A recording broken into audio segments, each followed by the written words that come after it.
Often people measure it by saying, oh, look at that tower that so-and-so built, or look at that stadium so-and-so built, or look at the road so-and-so built. But I'm more in systemic change. It's a systemic change. You can't really refer to and say, look at that building, I put it up. It's a new government elected with an overwhelming majority, the largest mandate since 1977. I said, give them a year to see what they're actually going to do. Promises is one thing, implementation is another. I don't agree with this culture of, you arrest somebody and hold them for 2-3 days and release them and that kind of nonsense. I'm saying get the evidence, use the judicial process, and then if there is evidence, convict the person. If there's no evidence, release the person. From what I hear is there is a sense of fear that if you're corrupt, you're going to be punished. And therefore, people are refraining from corruption. I tend to believe that that may be true. But when it comes to government and running government, we should be absolutely clear on the principles on which we are going to run government.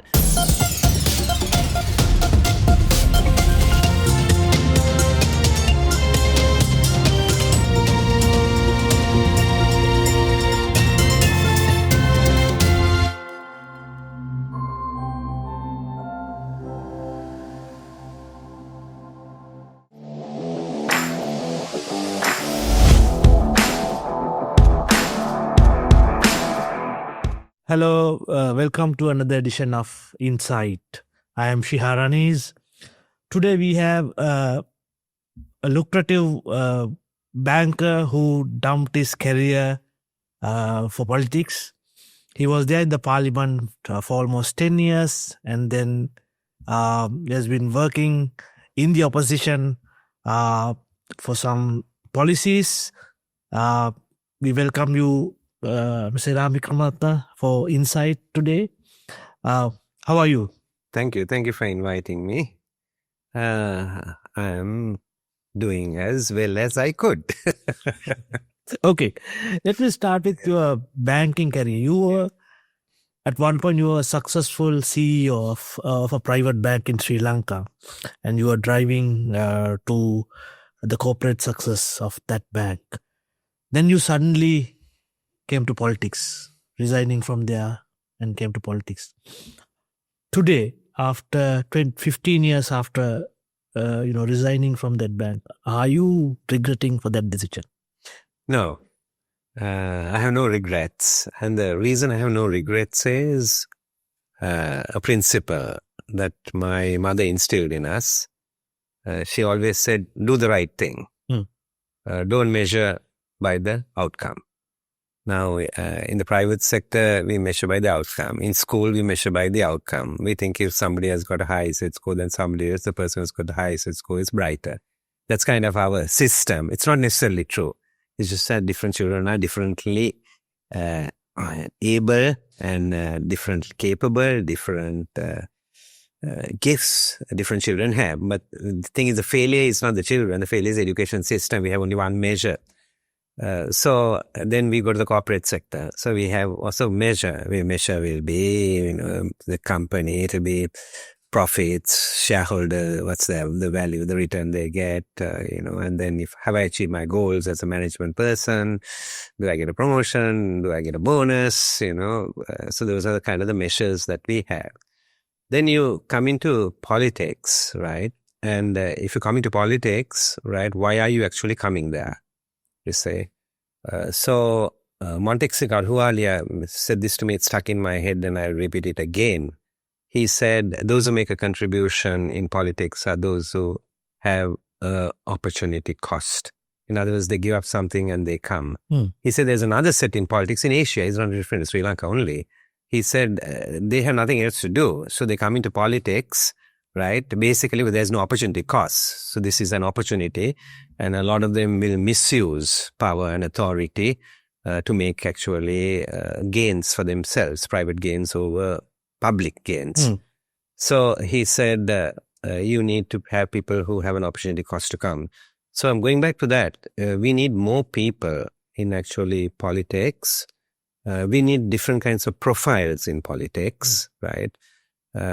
So when people look at politics, they say, "Oh, don't go there. It's a mud hole, and you'll also get the mud." And that's not true. You see, it's a mud hole. I don't have to say that. No, that's a public opinion and view and all that. But unless the right people go there, you can't make the change either.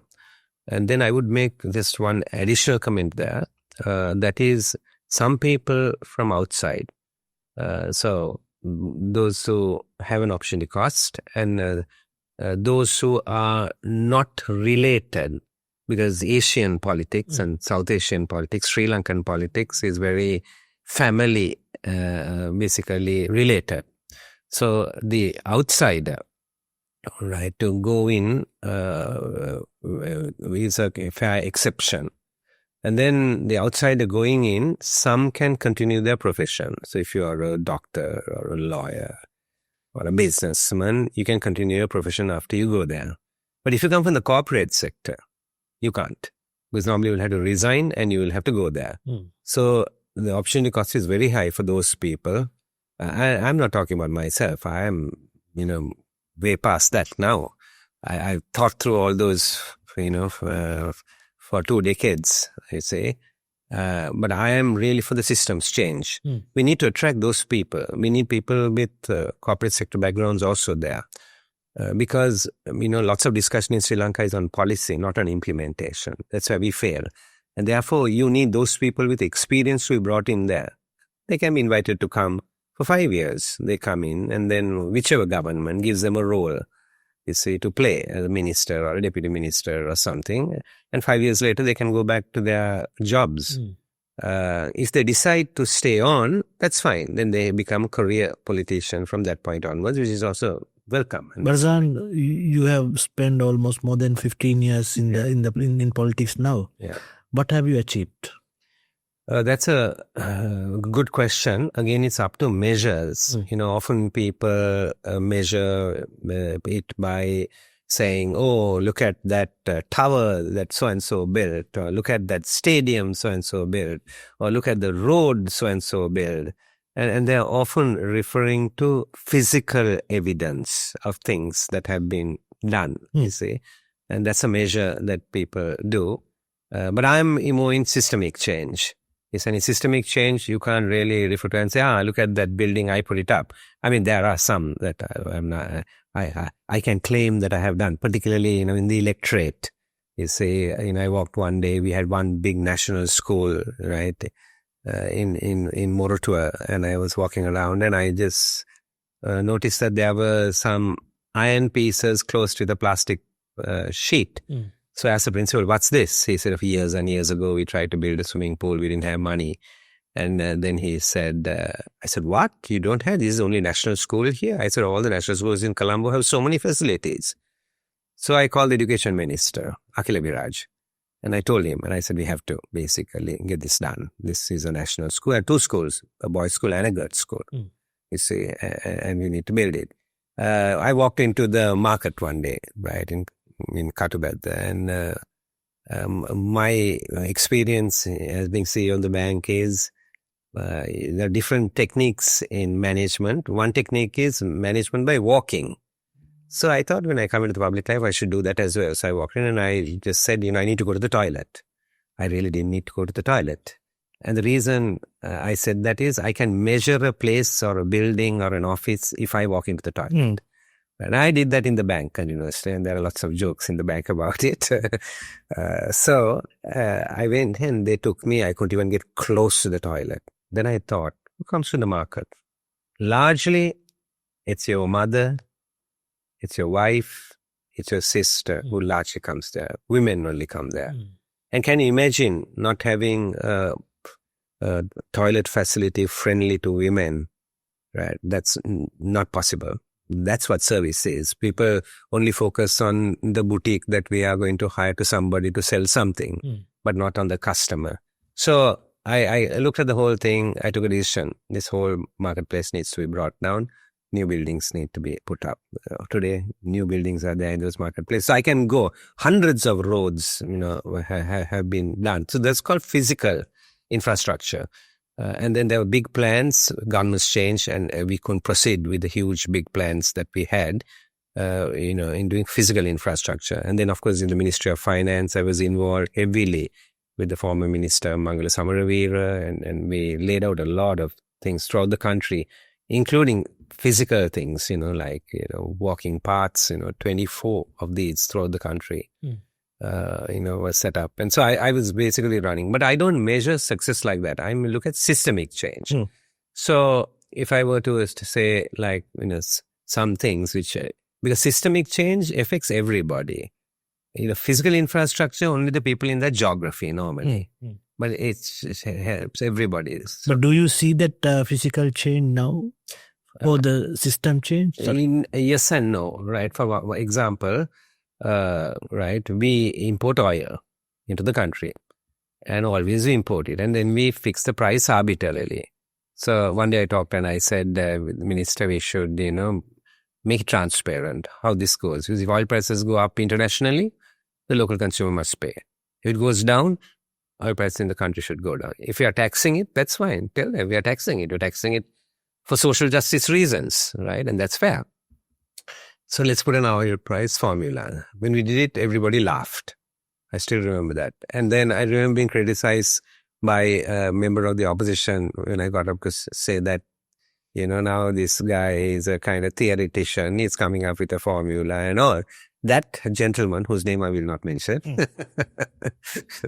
right? He became the minister in charge of the subject, right? And he reintroduced the oil price formula, which had been discontinued, right? We found a systemic kind of change. Then, when you're talking of anti-corruption, right, I brought a private member's bill for the declaration of assets and liabilities by politicians and by high public officials.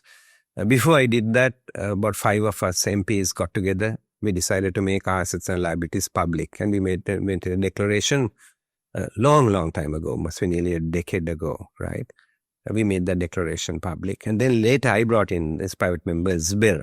So when the last government brought the new Seerbach Anti-Corruption Commission bill, the minister, we discussed it, right? Lots of the things that I had asked for in my private member's bill were incorporated in the new bill, right? And the government bill. And we as opposition also voted with the government on that bill. And then I withdrew my private member's bill. So that's systemic change, keeping the basically pressure up.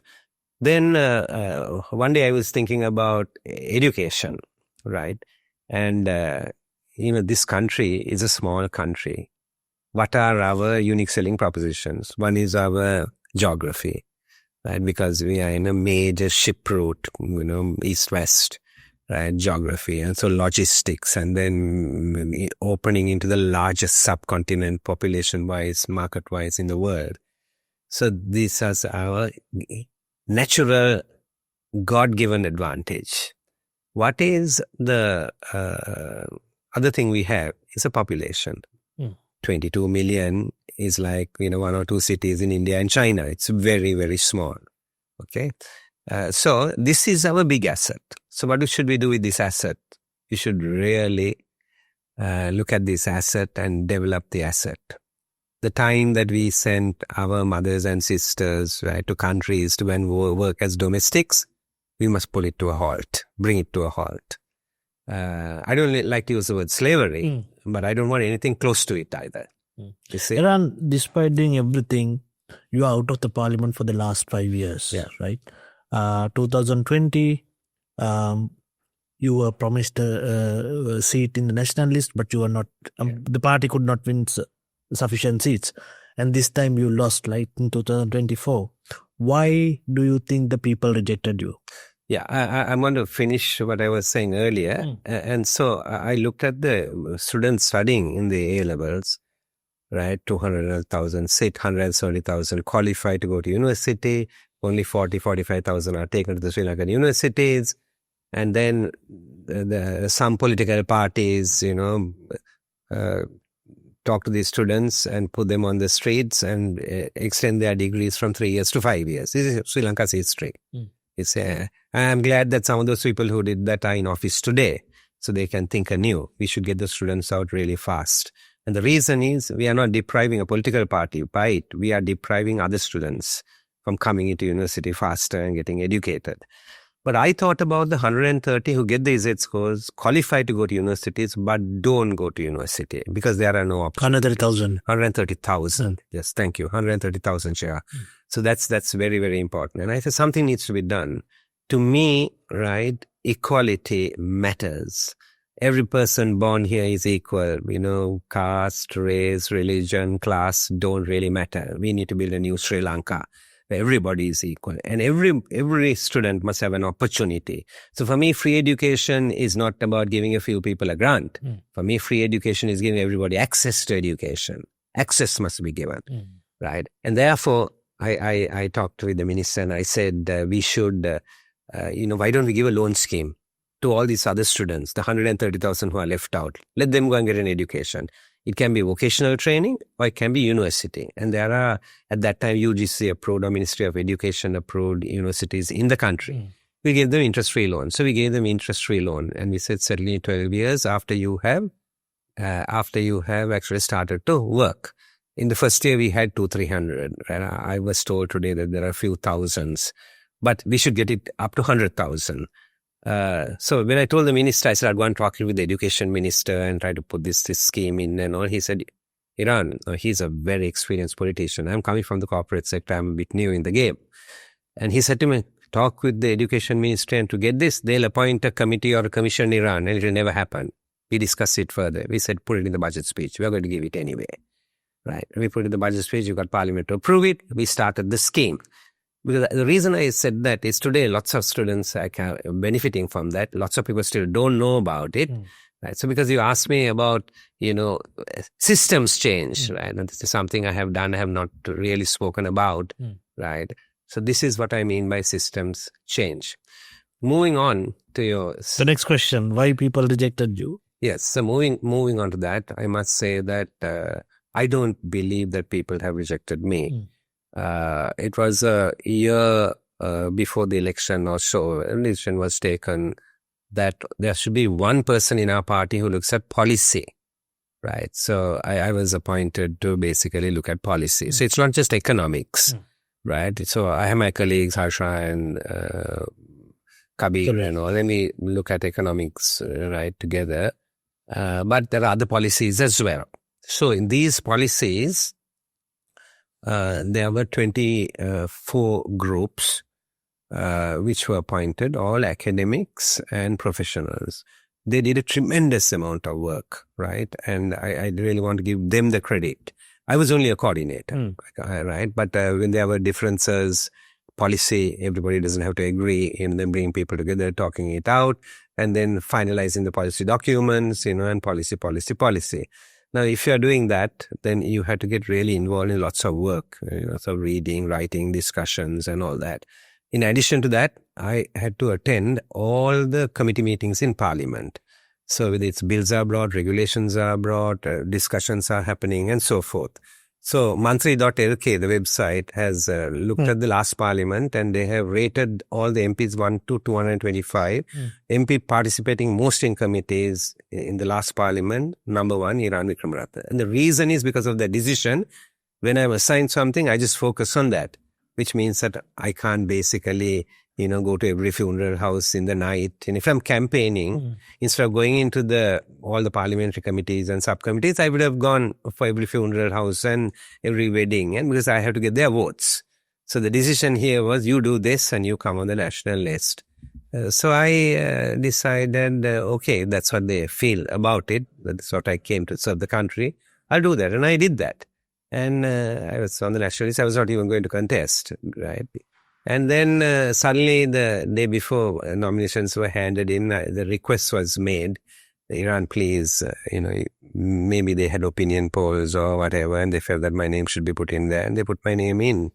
I was reluctant, but I signed up, because if I was contesting, I would have contested from previous few months and prepared for it, and I would have got my numbers known and message known, and I would have gone and cultivated people, on the voting thing. So that's what actually happened. But I was really coming at the last minute, right? I thought that I will probably come at number 7 at least. And surprisingly, I came at number 5.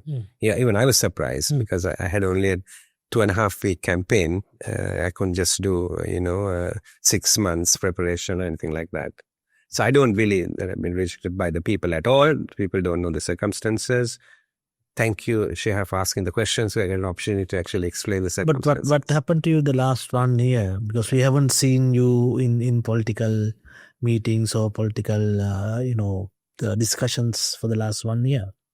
What happened to you? Yeah, so I after the Nationalist was appointed, I thought maybe I should take a little time off to rethink. One is personal reflection, right? I'm trying to make a contribution, where am I making the contribution? How do we become most effective and all that. I went through that in the first 3 months, and then lots of people spoke to me and said, you should, really keep and speak on issues and so forth. So then I decided, okay, I'll do that, but I will not come into the media and into the public for about a year. So there's 2 things. One thing is it gives me time to assess everything carefully, right, and prepare, which I have done, right. And the second thing is also it's a new government elected with an overwhelming majority, the largest mandate since 1977, right? And I said, give them a year to see what they're actually going to do. Promises is one thing, implementation is another, you see. And so that's why I basically stayed away from the media. But now it's time to come and talk about the issues. Okay. Eran, you are known as an expert in economy, then, an implementer, and also a successful corporate leader. And there are allegations also that you are involved in a group of converting people into another religion, right? Despite all this, can you tell us your background? Where are you coming from and what have you done? Yeah, okay.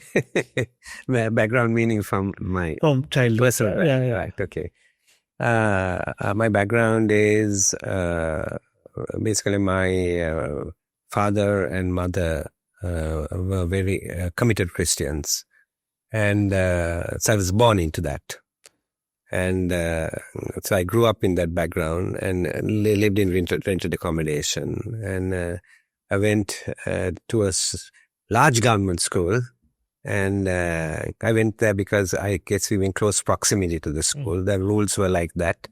Fortunately, they didn't ask us to bring a deed and come because they didn't have a deed. But if you can prove that you lived there even on rented accommodation, you basically could go to school at that time. So I had an elder brother, he went, and after that I went. And then I really took to the school. And I did lots of sports in the school, right? And then I became the head boy of the school, head prefect. And so I learned a lot in school. I learned a lot about teams, about winning, about losing, about selection, about fairness, about justice, even on the sports field. Some things which we don't learn in the classroom, I learned it, by just moving with people and being on the sports field and so forth. Then played first-class cricket while I was a schoolboy. I turned out for Tamil Union in the Sarah Trophy. And then I went to England and played in the Kent League. And then I went to university, the University of London. And then I studied economics and politics. And then later I went on to do a master's in economics.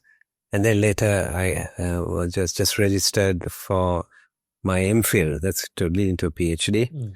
And then my dad came around and he said, you're becoming very academic.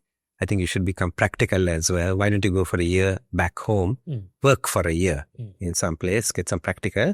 And then if you're still very convinced that immediately you should follow up in your academic pursuit, then you can come back and do your PhD. So I came back for a year and I'm still completing the year in Sri Lanka.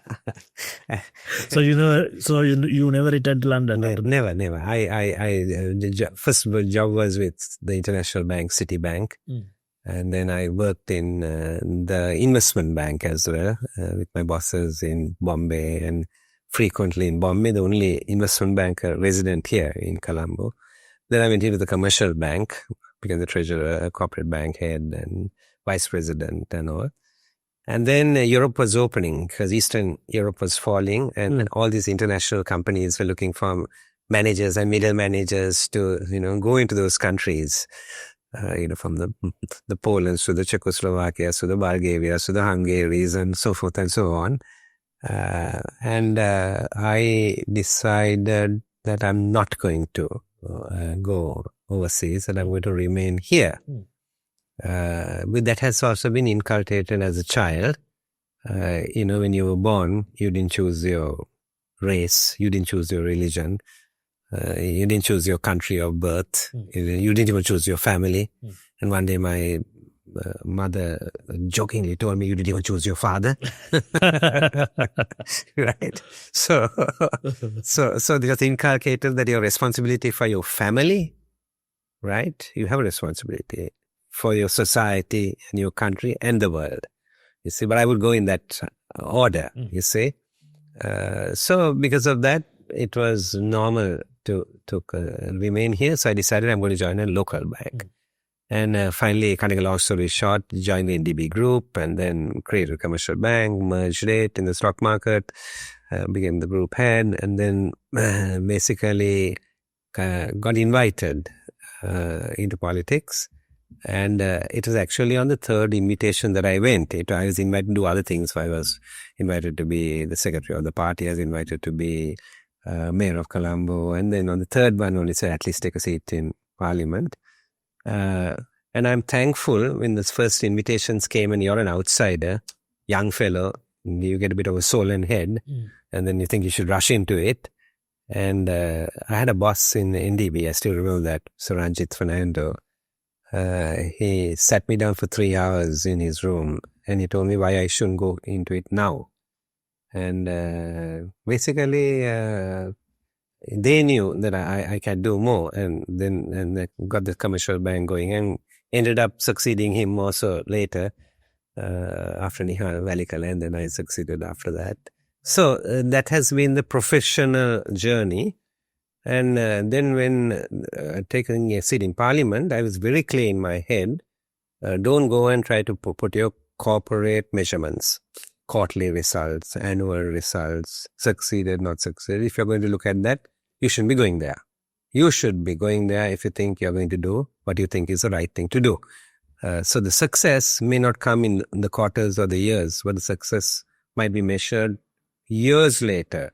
That this change was done, that change was done. Because of that, see what's happening. So whether it's anti-corruption, as I gave you an example of bringing a private member's bill, whether it's education, it's increasing the access to every student in this country, giving everybody, a fair chance. So in some of these things you can't measure, immediately, because it will take a long time. But I think what we need is systemic change. And either the Aragale taught us something also, they were saying we need systemic and governance changes. I'm hoping that this government will have the courage actually to keep moving forward, doing the right thing, because they also came into office because of that social movement. You see, the Aragale. Yeah. Moon Lanka, since 1995. So let's come to now hardcore politics. Right? How do you see 1 year into government, the NPP has been there in the government for more than 1 year, and they are in the driving seat, policy making. They have overwhelming majority with 159 seats. How do you see things now? I mean, you all fought for a clean government, good governance, anti-corruption, a government without corruption. And they also did the same thing, right? But your party, UMP and then SJB, are mostly accused of, taking bribes, and there were allegations of taking commissions, right? Whereas we don't see the same thing now. How do you see this change? Yes. And why couldn't you do that? Yeah, so if I talk about this government and I talk about positives and negatives, I would say one positive thing is that they have come on a platform of anti-corruption. That's very positive. The legal framework and the laws were not put by them. It was put by all of us, you see, then, and they are using that legal framework. So I'm saying that that's good because as Shiha, you suggested, it's a shift from the past because we didn't see people being called up, hauled up, having to give statements and things like that. And I think that's a positive change. I may not agree with all the details of where they have gone. I mean, I don't agree with this culture of, you arrest somebody and hold them for 2-3 days and release them and that kind of nonsense. I'm saying get the evidence, use the judicial process. You see, use the judicial process. And then if there is evidence, convict the person. If there's no evidence, release the person. Then the person's reputation will also increase where the courts have heard him and the courts have said, no, this person is not guilty. You see this because there's a lot of mudslinging also going on. So I would say anyway, that process with all its issues is still the anti-corruption is a very, very good thing. The other thing I see as positive that this government has been doing is the anti-drugs drive. You see, because clearly it's becoming evident that Sri Lanka has become a center for the trade in one way or the other. And when it comes to corruption in these things, often people try to point fingers at the politicians, right? It's not only the politicians, the public service, right? Particularly I'm talking on the high level, right? It's becoming evident that people have been involved. And that is why these have survived for so long. Because if the top public servants were independent and they did not basically bend down to the dictates of politicians, then this would be different. But now, unfortunately, it's appearing like from everything that's happening, and we are hearing from the media and the press and, saying in the courts that it's a sad situation. So this government, I would say the two pluses are the low-hanging fruits, anti-corruption, and the going after the drug trade. I think where now, because it's a year and I can make some comments, is I think on the reform side, basically we haven't seen much on the reform side. They promised a lot of reform. You see, they promised like constitutional reform. They said, from the 13th Amendment to the presidential system to principles on devolution and all that kind of thing, we haven't really seen. Right? But those were all promises that were made. They talked about poverty alleviation and said in a big way, criticized the IMF program. We'll get the IMF to change the conditions. You can't, burden the poor people and all. Basically, the poverty levels by international measures is about 25% of the population. Right? No change. Right? And so what I'm saying is what they said and what they are doing, they haven't been able to, but I will give them credit. I'll give them credit that they kept a large macro picture, which was important for stability. But what you said then, what you did. Then if you look at the other reforms that need to happen, if you're talking on the economy, right? State-owned enterprises, lots of talk, committees, this, that, zero. People need to have the courage, even the people in the private sector say this needs to be shut down. Government need not be in this business because you just can't do it. This, privatize it. Give it to people who can run it, who know how to run it. What are we doing? We are supporting a few workers using the taxpayers' money. That's what's actually happening, right? And then for strategic reasons and for security reasons, there are some areas in which the government can be involved in those enterprises. Take those decisions. Make it public. That's a state-owned enterprise, lots of talk, hardly anything has happened. Take the public sector of the country. Right? We have one of the largest public sectors in the world. You see, take the ratio of public servant to the population, right? What's a reform? What we need is some of the brightest minds in this country go to the public sector. After a while, they leave. They get a free education and some training and all, and they leave. We need to retain those people. We need them. Without having a very efficient public sector, no country can advance. By the private sector alone, no country can advance. You need an equal public sector. So it's not a numbers game. Politicians ruined it. right, from the time of Mahinda Rajapaksa in particular, even before, right, by adding numbers to the public sector and for political gains and purposes. That's a complete ruination. It shouldn't have been done, but it was done. We need to retain the best brains in the public sector. We need to give them market compensation, reduce the numbers, compensate them well, put a lot of money on training and exposure, right, into the public sector. But public sector reforms, I can't see anything yet. I would say nothing done. Then you take education reforms, right?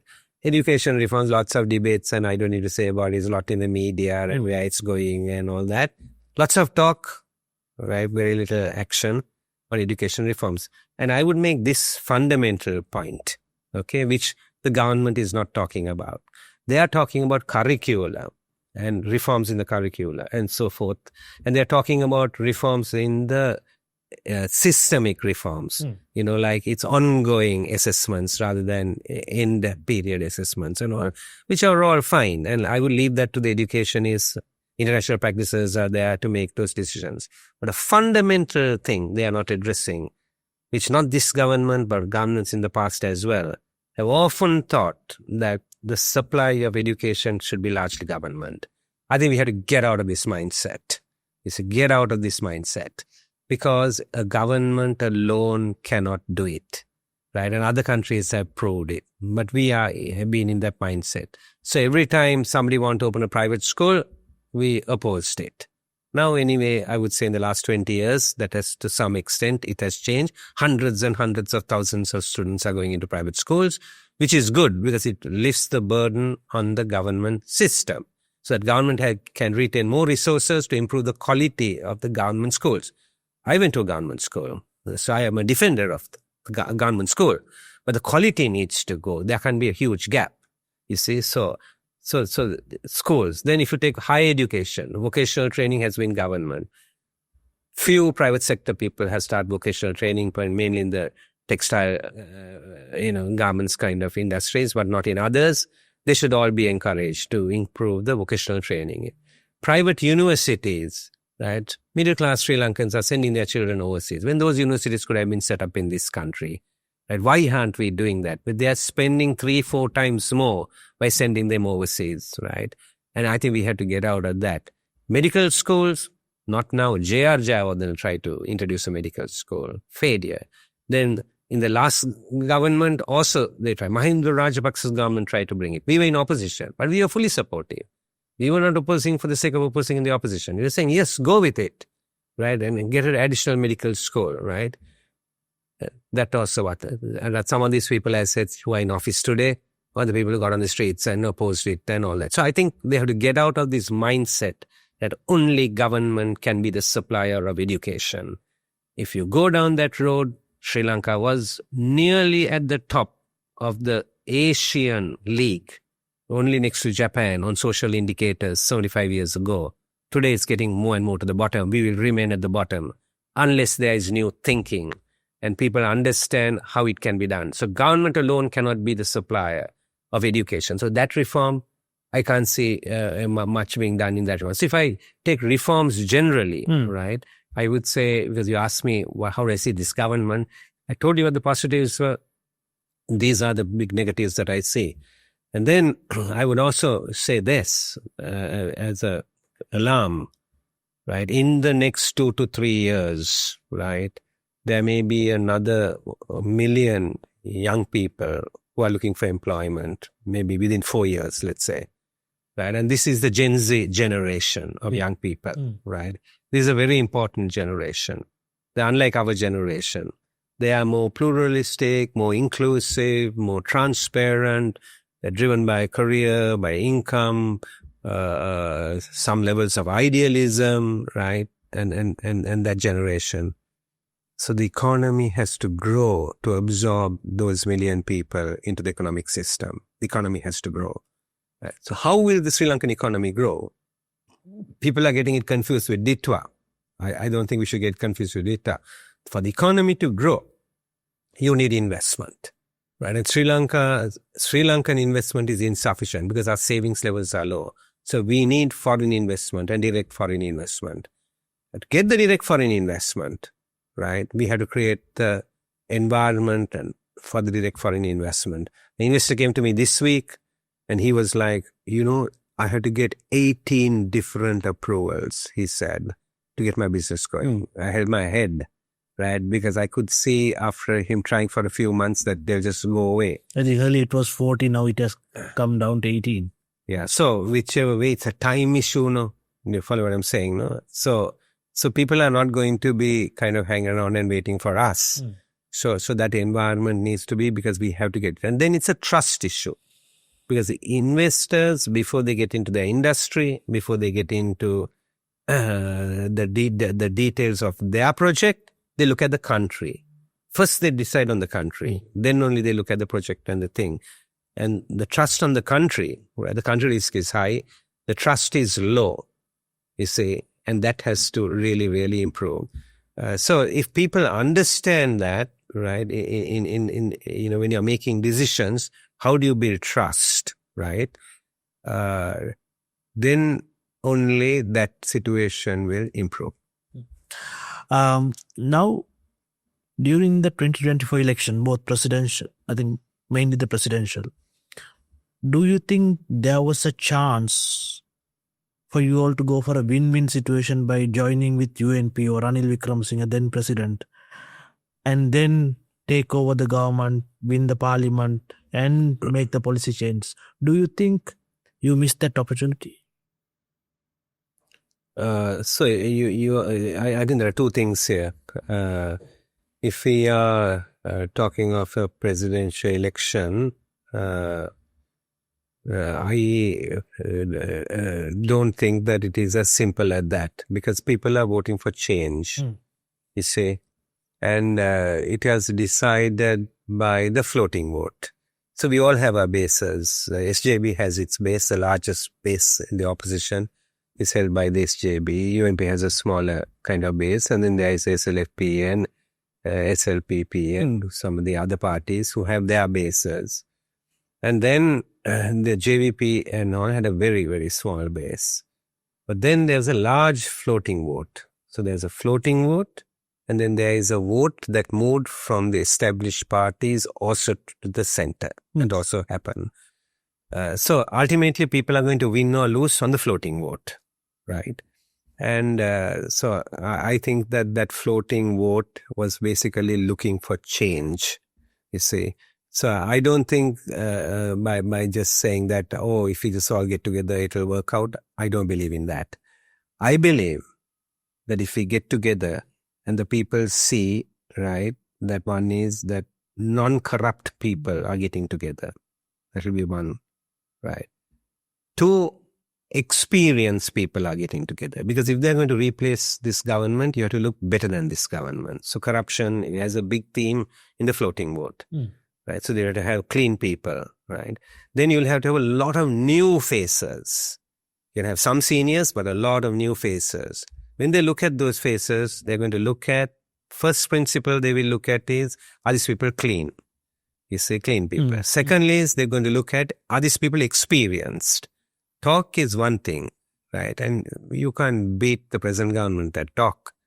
It got them into office, and it got them overwhelming into office where they can talk. You see, the question is, experience is to do with implementation. This is where Sri Lanka fails.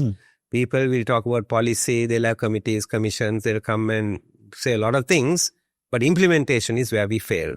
So, second principle I would say is experience. Third I would say is education, you see. So, whatever the future is, right, it's going to depend on creating that brand. So that's where we have to go. Eran, now you all are in the opposition and the government with an overwhelming majority, they are basically in the policy making seat. You yourself say that the reforms are not moving, right? So you have been trying to implement these reforms for the, I think, last 10 years, from 2015, and there had been strong opposition, from the leftist and Marxist parties. So what's the way forward from here onwards? There is a talk going on between SJB and UNP to merge and, contest together. And there's also talk about an opposition alliance to counter the current government. What's really happening and what's the way forward? Yeah, so at the grassroots level, the UN ministry be getting together is a positive, you see. The issue is really going to be how to resolve matters at the top. That's the real issue, and people are trying to hedge that. You can't hedge that. And you have to basically face up to it, and you have to be able to resolve that, you see. But at the grassroots level, definitely, people want to basically get together because it's philosophically quite similar, you see. So at the moment, there's no conclusions. At the moment, each party is trying to reach out to the other party, and that's where it is at the moment. It's too premature to actually say how exactly things will work out. But I think that definitely people want a viable alternative. And that viable alternative will come not from one party. I think SJB will play the biggest role, just given the size of the party, and others all coming around, right, and creating a common platform where we have agreed on values and where we have agreed on broad policies, not all, but broad policies. And where we have agreed that this is what people are looking for in terms of trust, and therefore this is the kind of team that we should basically put forward. I think politics has changed a lot. If you look at countries even in Asia, right, how it has changed, because they have improved their systems. When you look at Korea, at Japan, at Hong Kong, wherever you look at, right. Even today, increasingly Malaysia, Indonesia and all, systems, have been put in place. Even we are seeing prime ministers come and go, in all these countries. Some have been there. Very rarely you've got a prime minister even for 2 terms now. You've seen them for 1 term, and sometimes in between they're gone. But the countries go forward because the systems are strong, you see. So they're less dependent on an individual, you see. So we are coming from a mindset where we had a king, no? So they're in the mindset of, the king says it and the king's orders are followed, and that's how a society goes forward. But in the democratic mindset is different because the world is more complicated, it's more advanced, right? And you really need to bring together all those people who can actually make those differences and a change. So leadership is about really getting the best people together, right? And holding them together and then moving forward together. That's what real leadership is. Not the message of the king, where the king knows everything. So the king knows everything so that at that point, even the judicial, legislative and executive functions are all mixed up in the king. You see, democracy has moved away from that. It's the judicial function has to be independent, and the parliamentary function has to be, legislative function must be independent, and then the executive function, you see. And within the executive function, right, and people like you who have a corporate background, you get the best people, and the execution and the implementation. So Sri Lanka will rise or fall on implementation. Even this government, simple things like, right, I know you take the Board of Investment. There has been an acting Director General at the Board of Investment for the last 4 years. So it's not, I'm blaming only this government, even the previous governments hadn't really attacked. You can't have situations like that. Now, and then if you read the papers, your everyday saying is there is now saying that there is no Auditor General in the country, right?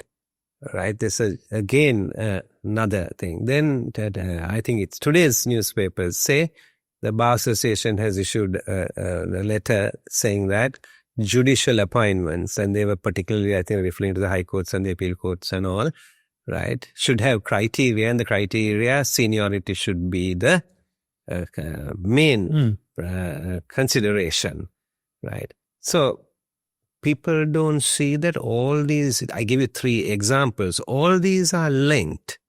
to show how the system works or does not work and how to build confidence. Now, the politician's role is to make those decisions quickly. All decisions may not be right, but timely decisions are important. You say timely decisions are important. I will agree with the BSL and say, yes, give seniority a priority. Get it out of the way. Don't just waste time, right? It's the Auditor General, right? There are so many government servants in this country. One of the largest services in the world. Pick somebody who's acceptable to everybody and put the person in. Don't get into these debates about, hang around with one individual because everybody can't agree and you create a lot of uncertainty in the system. Board of Investment is so critical. This is so critical. We get caught sometimes in the nitty-gritty things and basically postpone the decisions and so on. So there may be, I just gave you 3 quick examples. There are so many different areas like that that we really need to look at it. So the viable alternative, right, basically has to have honest people, ethical people, experienced people for implementation. It's very, very important experience. And then education, that has to be there. And it can come from a wide base where people will come together and say, yes, we believe in these principles, we should all get together, and then we should go. So, and it'll have to look better than the NPP if it is going to be the alternative. Otherwise, it cannot become the alternative. So, I'm the eternal optimist. I think that change is still possible as we go forward, and I'm hoping that this government will have the courage to move through some of the major reforms in the next 12 months. When you were in the COPE committee, Eran, I remember you resigned from it, citing its ineffectiveness. Now this government has come and they also have appointed or established another COPE, saying that it will reduce the corruption. Do you see a reduction in the corruption now? I can't really answer that question because I don't know the answer. But from what I hear is there is a sense of fear that if you're corrupt, you're going to be punished. And therefore, people are, refraining from corruption. I tend to believe that may be true. Yeah, I tend to believe that may be true. But I can't give you a scientific answer because it's too early to know what the measures are. Yeah. You served in the Yahapalne government, Eran, as the Deputy Finance Minister, which actually was, got unpopular because of the bond scam and also failure to prosecute Rajapaksas, because that was one of the main promises. It won the election. So going forward, now we see the same people are still hanging around UMP and SJB, and you all are talking about a merger. So how can the voters trust, your new effort and economic cleanliness based on, the people around or surround the party, right? Both SJB and UMP. Yeah, so I don't think we should be looking at just SJB and UNP because I think the alternative has to be much wider than that, right? And it's a very fair question that people will look at us and say, these guys held office, so, what have they done? So how do we know if they come back that they will actually do these things? I must say straight away, right, that the system is such that the decision making, right, is centralized. It's centralized in the president, and it is centralized sometimes with the prime minister, right? How the decision making is centralized, and in cabinet, right? I know people look at people like me and think that, my heavens, they held office, and what have they done? Your question was more like that, and I don't know whether even you have realized it, that I have never held even a cabinet position in this country. Okay, so they know whom they want to basically have around them in making these decisions. This is why I said we need really a systemic change, right? So they're going to look at it like that. But then people need to know the truth as well, you see. People talk about Harsha. Harsha hasn't held a cabinet position either, you see. So, but the impression is quite different. So, when you hold the position, you can take decisions. If you don't hold the position, you can't take those decisions, right? So, we won't approve with everything that was done. Even in our periods, we won't approve with everything that's done. We can't approve, you see. But in terms of having responsibility for that, it's only a collective responsibility. It's not an individual responsibility. It's like, I belong to so many societies, and sometimes there is some fraud that's happening in a society or an NGO or a bank or a company or whatever, right? I may not be responsible, even though I'm a part of that organization, because it's somebody else who's actually committed that crime. And I think people can see through that, and they know, who really is guilty, who isn't guilty, whom we can trust, whom we can't trust. So that issue will be there, but I think people will little by little realize it. And also, I'm saying we have to also bring in a whole lot of new people, you see, and put them in if you really want to see the change, because we are not going to see the change only with the people who have been previously there.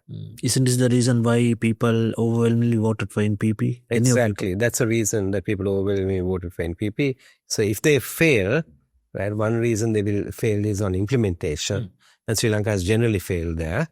And therefore, the new team has to be people of experience in implementing, who have built institutions, built businesses, and got some actually hands-on practical experience. That will be a huge advantage. We will be contrasting it then immediately with what exists. Eran, SJB is seen as a pro-liberal party, and the party values are seen close to Western style values. Now, in a country where there is a thriving Buddhist nationalism, Sinhala Buddhist nationalism, time to time, how do you see the probability of winning? Because these voters, time to time, and with the changes in the policies and the people, we have seen this thriving Sinhala Buddhist nationalism, and that has defeated whether it's UMP or SJB in the past. How are you going to address this issue? Yeah, so it's not unusual, right, to have these nationalisms in politics and in democracies. I would even say that it is more majoritarianism, you see, rather than just a particular race or a particular religion. It's majoritarianism. So if you look at countries across the world, it's really the issue of the majoritarianism, because the majority, how it will actually handle the minorities, if I can use that word, you see, and what is the real balance and how it can be actually done. Some countries have done it well, some countries have failed. Sri Lanka is among the countries that have failed. That is why it had a conflict for 26 years, which was an armed conflict. And if you are asking me, have we succeeded? We only succeeded with stopping the armed conflict. We haven't still succeeded with basically integrating society. There's no point me saying that, you see. There's no point me saying that because I belong to the majority race, right? And as I said, my parents were Christian, so that upbringing. And then my wife belongs to the Sinhala race. Her parents were Buddhist and her upbringing was Buddhist. As I said, nobody really chooses their race or religion or upbringing or anything like that. They are given, right? So when it comes to minorities, I am commenting as a majoritarian, right?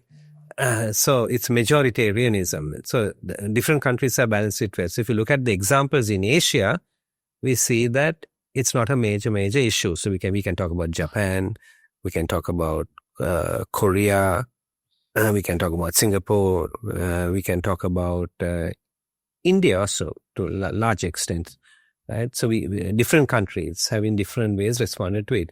So Sri Lanka, right, I think the fundamental issues need to be resolved, right? And so one is we have it in the law. We just need to practice it. So when it comes to language, for example, we have it in the law now. Sinhala and Tamil are both national languages. But you go to the administrative districts and the Tamil districts, they keep saying that they can't get a report in Tamil. Right. And lawyers have told me this, and they're having an enormous problem. And they said they can read English, but the thing is their customers can't really read the language or Sinhala, right? So they need it. So we are not, in practice, we haven't resolved it, you see. So then the principle of devolution, right, is important because it's important because it makes everybody feel that they're a part of government, right? One day a Tamil politician, was in a discussion with me on this whole thing about devolution and all. And he said, Eran, you've been a minister, deputy minister and all that. So many institutions came under you. You appointed so many people to all these boards of different people, or you have your names and all. I just like to know from you how many Tamils and how many Muslims you have actually nominated. He actually directly put that question to me. It made me think. You see, I should be doing everything on the basis of people's ability and suitability. That's how I should be doing it. When we were in the bank and we recruited, never ever was religion, race, caste ever considered. Not even discussed. You see, they always look to the capable person has come, for the job, who is better than the other, who fits it, and every 1 or 2 panels, and then the appointment is made. That's where we need to get to when we're running government, you see. People voting will have their own reasons for voting different parties and all based on their own understanding, and that's a pluses and minuses of democracy. But when it comes to government and running government, we should be absolutely clear on the principles on which we are going to run government. So I will say that a lot needs to be done, but can be done because other countries have done it. And we need to be smart at it, you see, really, really smart at it, right? Because otherwise people put you into boxes and say, are you conservative? Are you liberal? Are you left? This, that, and the other, right? When it comes to social justice, I tell my friends also, including in the JVP, I'm more left-wing than you are, because I believe in access to education, not free education. Everybody has to be given a chance, not just the top EZ score people, the 40,000, all 170,000 should be treated equally. So I say I'm more socialist than you are on social justice. Everybody must have equal access, right? So it's a definitional issue. That's why I don't get caught in the thing. But at the same time, I believe in the open economy, and I believe that the private sector can drive growth, and the private sector should be fully supported, and foreign investment needs to be fully supported. And rule of law. The private sector is not scared of rule of law. What they worry about is favoritism in the law. That's what the private sector is worried about, right?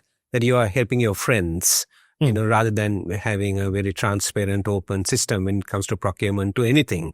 That issue is coming. So I'm saying that we definitely, right, we can move this country forward, right? We as I said, I'm glad I took a year off to think through a lot of these issues.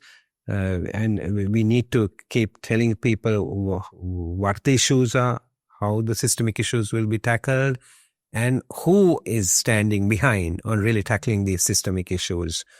People are too scared to talk about sensitive issues because they are thinking, voters may not go with you. No, voters will, particularly the floating voters and the Gen Zs will go with you. But if you pretend to be otherwise, they will see through you.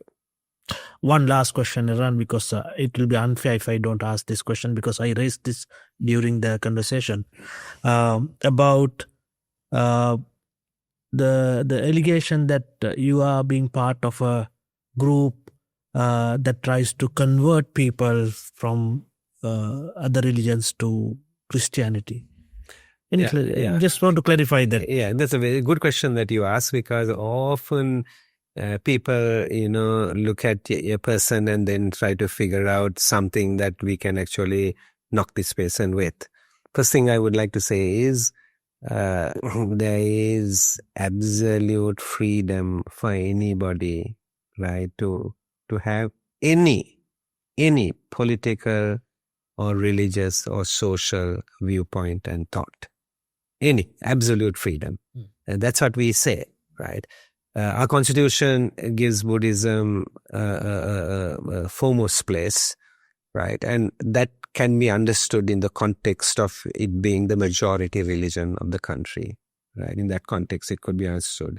But our constitution also says everybody else, right, whatever faith they have, right, is basically allowed to be freely practice their faith. The constitution provides for that as well, you see. Some constitutions are more secular. They don't even have reference to that kind of thing, but our constitution has reference to it.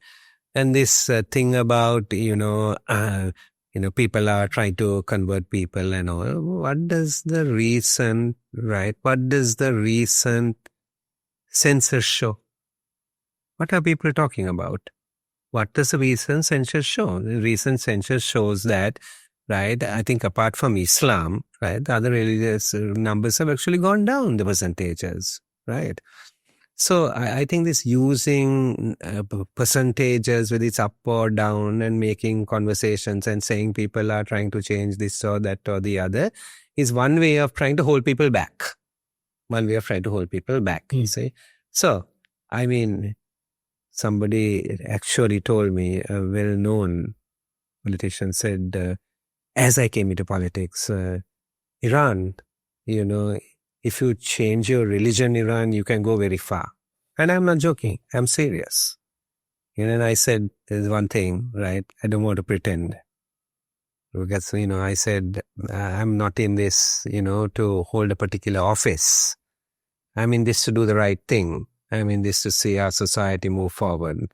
And that every person has an opportunity really to advance. That's why I'm in this. That's why I said that I'm not, because he then quoted and said, named people and said, this leader also like you was born into this, but then changed and became like this and, went into high leadership. I said, no, I'm not in that, you say. And I said that, this country needs to advance, you say, and then they will have people who could basically lead this country. We've seen amazing things. Sri Lankan born man become the president of Singapore, right? He's not Chinese, neither is he, right? Sri Lankan roots, president of Singapore. Indian origin person, right? The majority religion in India is Christian. In Britain is Christianity, you say. But he is not, I think he's Hindu, right? Origins in India. Prime Minister of Great Britain, you say. So, I think countries are moving, countries are advancing, right? And then recently we had election in New York City for the mayoral candidate, right? Even the president of the US tried a religious card to be played on that. A Christian president. You see, this is why I say it's nothing to do with Christianity, Buddhism, Hinduism, or Islam. It's majoritarianism is the issue. We need to be careful of majoritarianism, whichever country it is in. That the minorities have an equal right or equal opportunity. And people overwhelmingly voted Mamdani to basically be mayor of New York, you see. So, I think that, we should be who we are.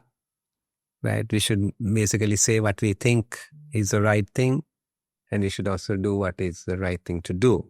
That's how a country and a society will advance. Thank you very much, Eran, for your insight and in-depth answers on the questions, and all the best for your political future. Thank you very much for inviting me, Sheila. That's it for the day. Let's meet in Insight, another episode of Insight. Until then, bye-bye.